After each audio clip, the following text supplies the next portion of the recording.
welcome to the Indie Pop Girl, the podcast where you will find music chat, new releases, hidden gems, and nostalgic deep dives. I'm back with another episode, and today I'll be discussing one of my favourite albums from last year, Girl with No Face by Allie X. This is the perfect time to talk about this record, as I'll be seeing Allie X in Liverpool the day this episode drops. If you're a fan of 80s inspired synth-pop, then you're in the right place. Girl with No Face by Canadian singer-songwriter Allie X was released on the 23rd of February 2024 and received widespread critical acclaim. Allie X took full creative control of the project and is credited as a songwriter and producer. And together with the striking visuals of the artwork and videos, Allie X has really delivered here. This record is colourful and bold, taking inspiration from Giorgio Moroder and New Order. The main genres featured are a mix of 80s inspired synth-pop with elements of new wave and disco. You could have the argument that the 80s trend has been done to death. Why do we need another 80s inspired record? There is something different about Allie X. Her lyrical themes have a deep, profound quality to them. She's often singing about dark topics over an upbeat instrumental, and she sprinkles a modern touch to the 80s inspired production. The record sounds fresh and cohesive, and the tracks are catchy and fun. I guarantee that you will not get some of these songs out of your head.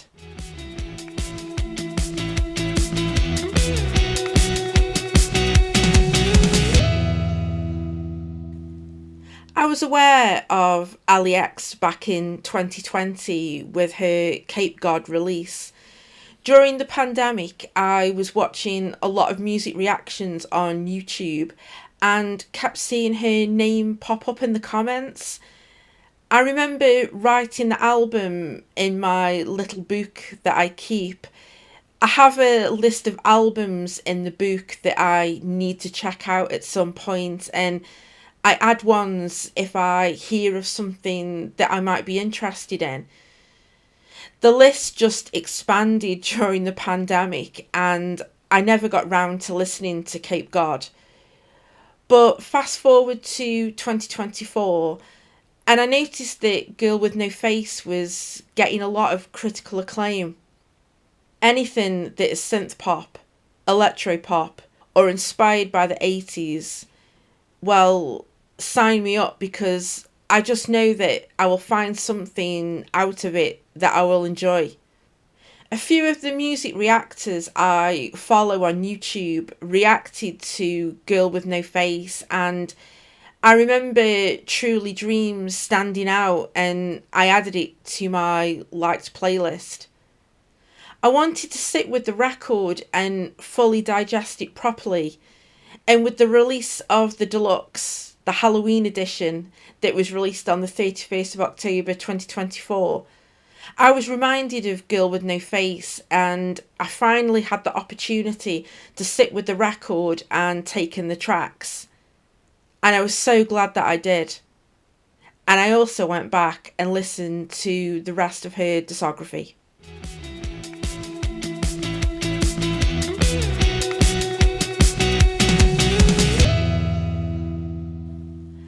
As I have mentioned in previous episodes, I will not be playing clips of the songs, so if you are curious, then please support the artists I cover by streaming, downloading or buying physical copies. Thank you. Track 1, Weird World. What a way to open up the record. That synth that comes in with the driving beat, you already know that you're in for a ride. I interpret the song as living through the pandemic and the uncertainty that we all experienced. It wasn't that long ago, and when you think back, It was absolutely wild what we went through, and Allie X captures the anxiety perfectly. I love how she sprinkles German into the lyrics. That is such a great touch, and it just works with the production and synths. It definitely gives me a Kraftwerk vibe, and Allie X could have been inspired by them here. It also features a guitar complementing the synths in the track, reminiscent of New Order and New Wave. I love how she blends all these elements together with ease, but still makes it her own, and that is difficult to pull off. So many artists have dabbled in the 80s synth electro style, but this suits her and her personality so well. That synth riff break in the bridge really opens up the track wide, and you just don't want this song to end. I love her lyrics in the pre-chorus. Hail Satan, at least he keeps a promise. Big Brother's always out of office. I saw an interview online where Allie X was talking about the tracks, and she mentioned about this particular line. She said, "You can always trust that something bad is going to happen. You don't have to worry about it. Shit is going to hit the fan," sort of a thing. And I can relate to that a lot. It sets up one of the central themes of the album, the struggle for self definition in a world that often feels fake or unrecognisable. This isn't your standard pop album opener, it's a statement of intent. By leading with something so abstract and mood driven, Allie X invites listeners to let go of expectations and embrace the strange. Track 2, Girl with No Face. The title track, and we get a sinister slow build with the intro. You really don't know where this is going to go, and then it just drops into a funky beat with the bass and synths. Her falsetto ad-libs in the intro reminds me of Kate Bush. I just love how she is randomly throwing all these different inspirations and references into the songs on this record, and her vocal runs as the track progresses remind me of how Kate Bush is as a vocal chameleon, and the same can be said about Allie X. Her vocal performances on this record is so impressive. She displays so much character and range and variety, and we're only 2 tracks in. The reverb on her voice is so fucking good, and then the guitar comes in and everything is perfectly balanced production wise. Just like Lord's recent release Virgin, which I discussed a few weeks ago, the theme of identity and persona is also explored by Allie X. But here she is touching on a layer of herself that can be heard but not seen. I talk a lot about the album artwork and how important it is, as it can give the listener a hint or direction of the album's themes or how it sounds, and Girl with No Face is no exception. Allie X absolutely nailed the assignment here, and that the album artwork is a piece of art. I see the artwork immediately when I listen to this track. The track is so catchy and really gets under your skin. It's the kind of track that feels icy on the first listen, but reveals layers the more you sit with it. And as the title track, it really encapsulates the album's conceptual world. Fragmented, artificial, and deeply introspective. Track 3, Off With Her Tits. So, Off With Her Tits is a furious, funny, and brilliantly bizarre track. It's one of those songs where the absurdity is the point, and Allie X uses that absurdity to critique the violent, ridiculous ways that society deals with femininity and identity. The song's meaning is about body acceptance and Allie X's struggle with herself and her own body. You think that the lyrics would be really dark, and some of it is dark, but she's shaped this to be also funny and sarcastic. Maybe using that approach is what Allie X feels comfortable with, and to help her during the dark moments and the internal struggle that I think we all can relate to. We all see the flaws within ourselves. We always want to create a better version, whatever that might be. What is perfection anyway? I assume writing this song has been therapeutic for Allie X, and I have seen some live performances online for this song, and it looks like a therapeutic experience for her, and I am sure over time she has found the power in her live performances and given her the confidence to just be herself. I can't wait to experience this one live, and she really soars vocally at the song's climax. The sound of this track, the production, lyrics, synths, and her passionate vocal delivery just ticks all the boxes for me. This is everything what I love about synth pop.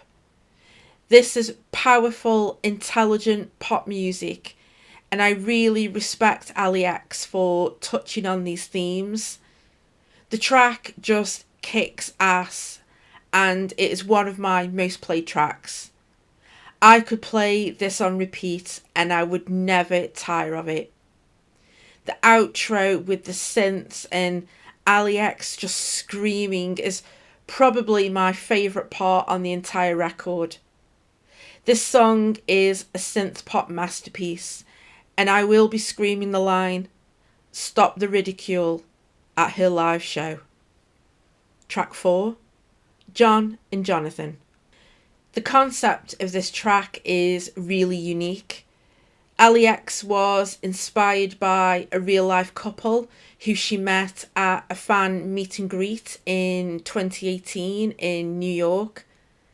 How cool is that to have a song written about you, and it says so much about Allie X as a person.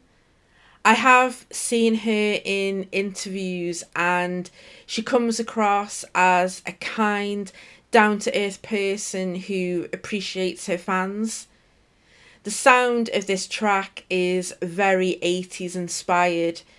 There is some impressive synth work going on here, and the atmosphere and the feel of the track instantly reminded me of Voyage Voyage by Desireless, that was originally released in 1986 and found success in the UK following the re-release of the PWL remix.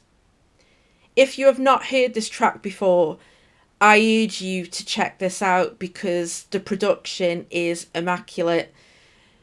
Both songs have got this mysterious but smooth production, and to me it is timeless. This is pop at its best. John and Jonathan also gives me Pet Shop Boys vibes, which is funny because I have heard Neil Tennant reference Voyage Voyage, so Allie X is in great company here.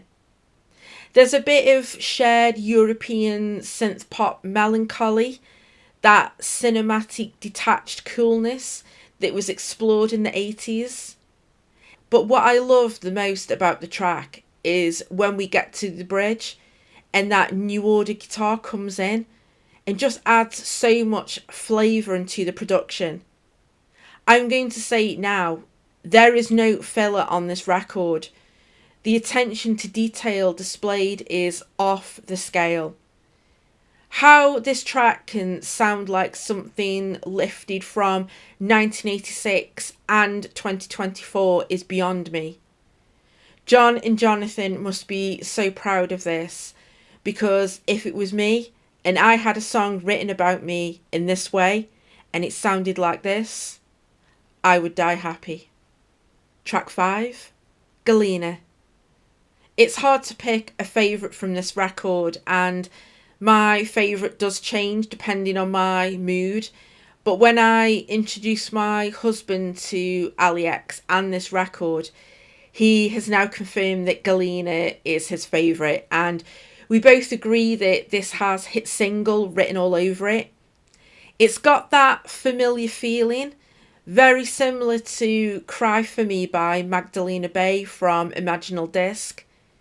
You think you have heard it before, it reminds you of something, but at the same time it's got this freshness and unique quality to it.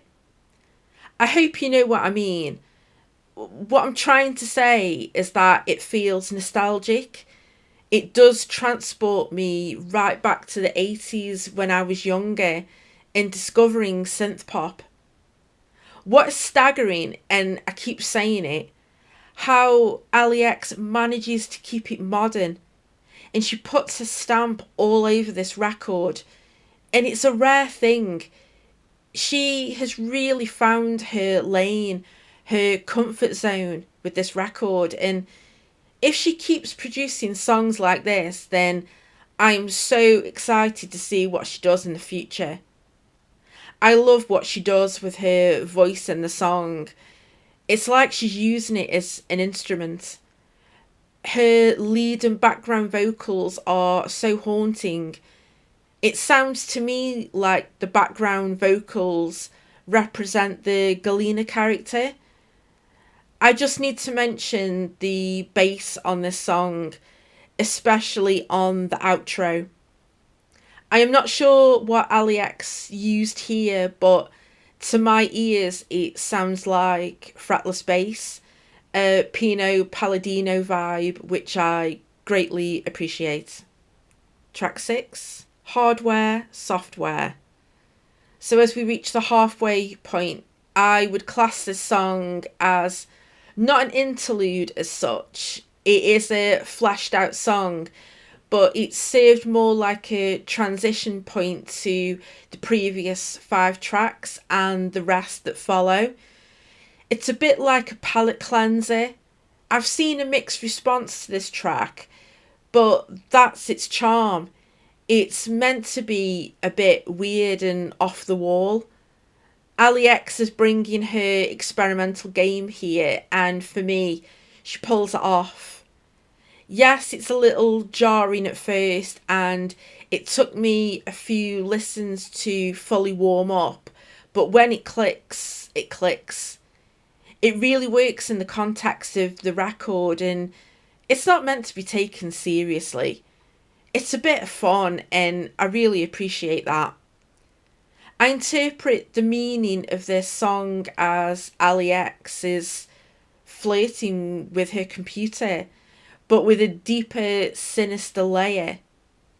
You could say that this track is a bit campy, and it is, but her vocal delivery switches between monotone to a coy tease, which makes it a bit uneasy. The production is clean but quite mechanical. Robotic synths, precision beats with a cold, synthetic polish that fits perfectly with the theme. There's definitely a Kraftwerk vibe going on here, and I feel that Hardware Software is an evolution to Kraftwerk's Computer Love from 1981, where Kraftwerk explored emotional longing through machines with quiet melancholy. Allie X turns that concept on its head, seducing the computer itself with icy flirtation and camp theatricality. It's as if we've moved from seeking connection through technology to embracing a fully artificial intimacy where the interface becomes the object of desire. Track 7, Black Eye, the lead single to kick off the album campaign for Allie X, and what a statement this is. This track just hits you like a train from the get-go.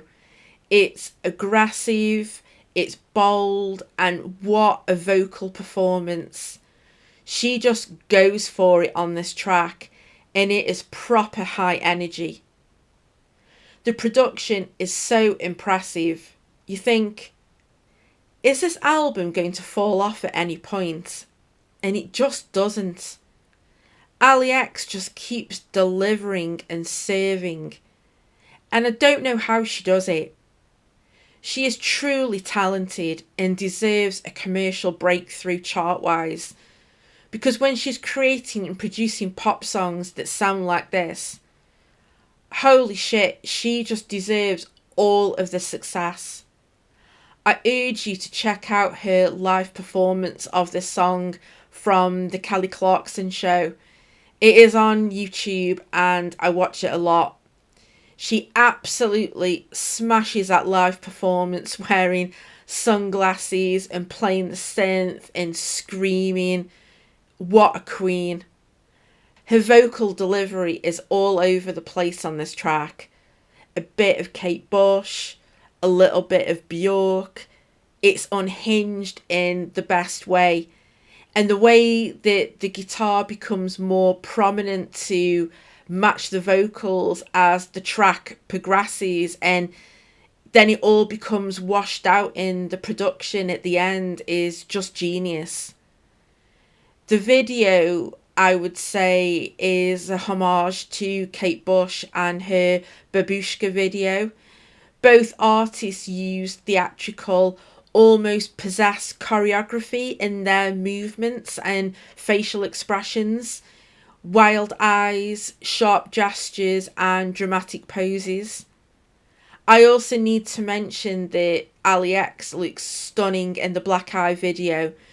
The costumes, makeup, the additional dancers and lighting all contributes to the stylized gothic femininity. It's beautiful, haunting, and a little bit unhinged. It's so Kate Bush, and it's so Allie X. Track 8, You Slept on Me. The intro of this gave me Blinding Lights by The Weeknd.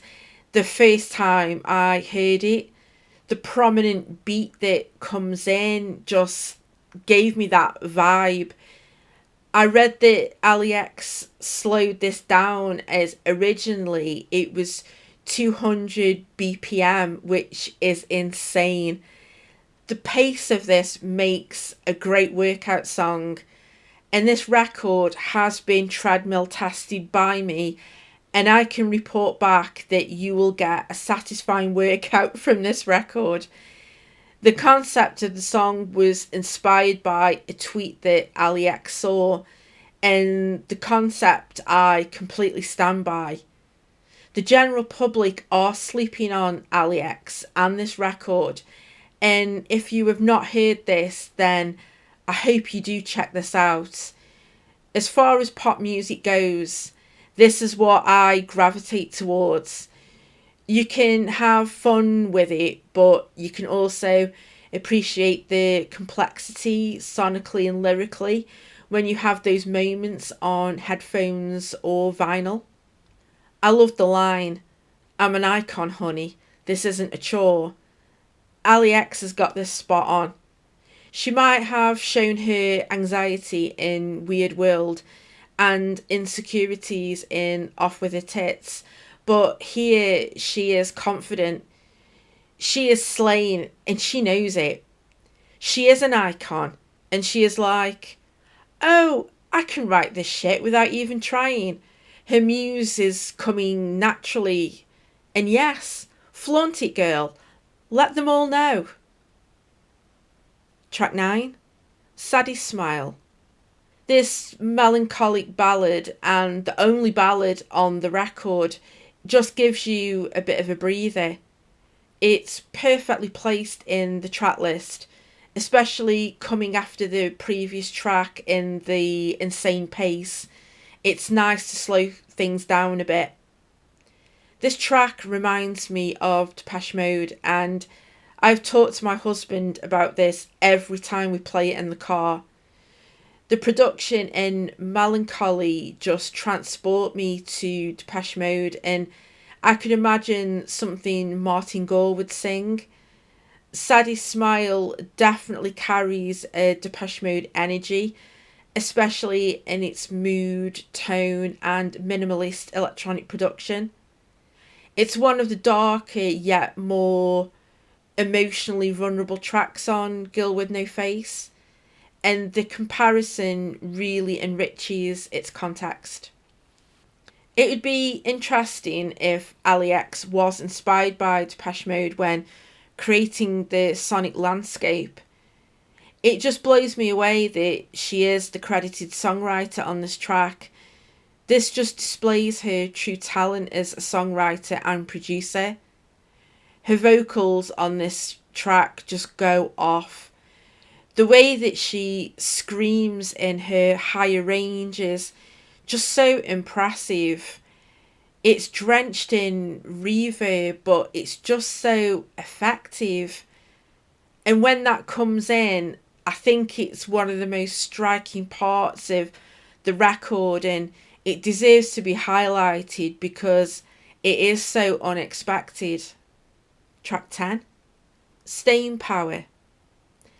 This track about resilience has been so important to me. I discovered it at the right time, and I have a huge connection to the message of this song.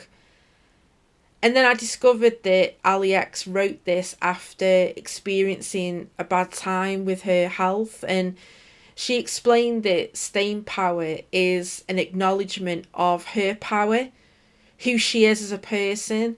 And I guess we are all powerful, despite what life throws at us, but we don't always know it. I have been personally tested over the last year in regards to work, and there has been some really dark moments with myself and how I've been feeling, but this record and Staying Power in particular has taught me to keep going, keep pushing, and eventually the hard work will pay off. Staying Power makes the upbeat tone feel a little ironic, like a smile that hides how tired you are, but it just gives you that final push to get over that obstacle. This song has helped me to keep that focus, that you are deserving and not a failure. And I guess I had that moment of serendipity, of discovering Allie X at the right moment. That is the power of music, the healing that it gives me. And the purpose of this podcast is to feed that energy I have onto the listener. And I think that is really powerful. And it gets me emotional just thinking about it. Okay, I'm going to stop there as I'm getting teary-eyed now. Track 11, Truly Dreams. Truly Dreams is a stunning closer to Girl with No Face, a delicate, dreamlike track that drifts somewhere between lullaby, farewell, and emotional unravelling. It doesn't go out with a bang as such, it dissolves, almost like the album is slipping out of reality altogether. I love the intro of this track. I think it sounds like it's playing in reverse with Allie X ad-libbing over the production. These little details I always appreciate. It shows the creativity in sprinkling a little flavour here and there to keep you surprised and engaged, I am always on board with. I interpret that like a dreamlike atmosphere, the feeling of slipping into a dream. It feels hazy, a little bit warped, and I think the effect is very likely intentional. I love the message behind this song. Allie is talking to herself and to the listener to never stop dreaming. Doesn't matter how big or small, to keep on believing in that truly dreams never die. What a great sentiment to end the record with. She references the first track in verse 2 singing, "I'm just a girl in a weird world," but this time she reminds herself that she lives in her mind and sees through her eyes and states, life is just a cabaret, which could mean that life is just one big show and that you have to either impress others or put on a performance to fit in, or being the life and soul of the party. You could look at that line at a different angle or perspective.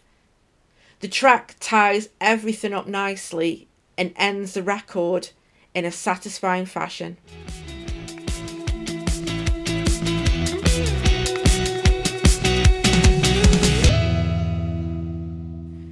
Girl with No Face was met with widespread critical acclaim, praised as both a synth-pop homage and a bold reinvention that pushes emotional pop into darker, more conceptual territory.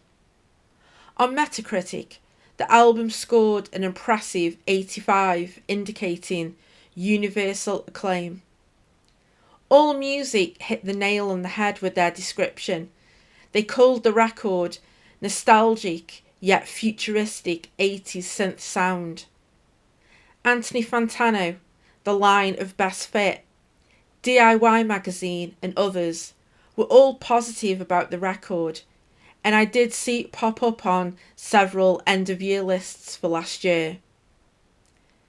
I thought 2024 was stacked for new releases, and to have this in Imaginal Disc by Magdalena Bay, Brat by Charlie XCX, Eternal Sunshine by Ariana Grande, Hit Me Hard and Soft by Billie Eilish, and Deeper Well by Casey Musgraves are just a small selection of albums that we were treated to. But Girl with No Face quickly became a firm favourite for me, and it was just slightly behind Imaginal Disc in my own best albums list. I can't wait to see how this record will be performed live, and I'll be doing a live recap, so if you are a fan of Allie X, stay tuned. Girl with No Face is more than just a synth-pop record. Allie has carefully constructed the sonics and the themes, took full creative control of the vision for this era. It's haunting, stylish and surprisingly moving album that sticks with you long after the final track fades out. I just want to quickly mention the deluxe version of the record, as we are blessed with new tracks, Bon Voyage and Our Lady of Sorrows, which I can't believe that didn't make the final cut. But at least Allie has found a home for them, and they are featured with some remixes and a stunning piano version of Galena. Her vocals on that version is just elevated to the next level. How she managed to up the ante even more vocally is so impressive. Allie X is a cult artist, and I truly believe she has made a pop classic with Girl with No Face. For me, it will stand the test of time with Magdalena Bay's Imaginal Disc, Lord's Melodrama, Madonna's Erotica, Caroline Polachek's Desire I Want to Turn Into You, and Wise Blood's Titanic Rising, records that I regard so highly. I hope you check out Allie X, because more people should be listening to her, and she shouldn't be slept on. Thank you so much for tuning into this episode. Please follow me on Instagram and Threads at The Indie Pop Girl. If you've enjoyed this episode, I'd love it if you could follow, share, or leave a review, as it helps other music lovers to find the show. I've also created a public Spotify playlist and added some of my favourite tracks from the artists that I've already covered. And as the episodes grow, I'll be adding more. So if you are curious with any of the artists and albums that I have covered, please give it a listen, and who knows, you might find a new discovery. You can find me on Spotify at The Indie Pop Girl, and the playlist is called Favourite Tracks from Podcast Episodes. I'll be back very soon introducing my new series, so stay tuned. I'll be teasing on my socials, so please follow me for more. Until then, I'm Rachel, the Indie Pop Girl. Thanks for listening, and I will see you next time.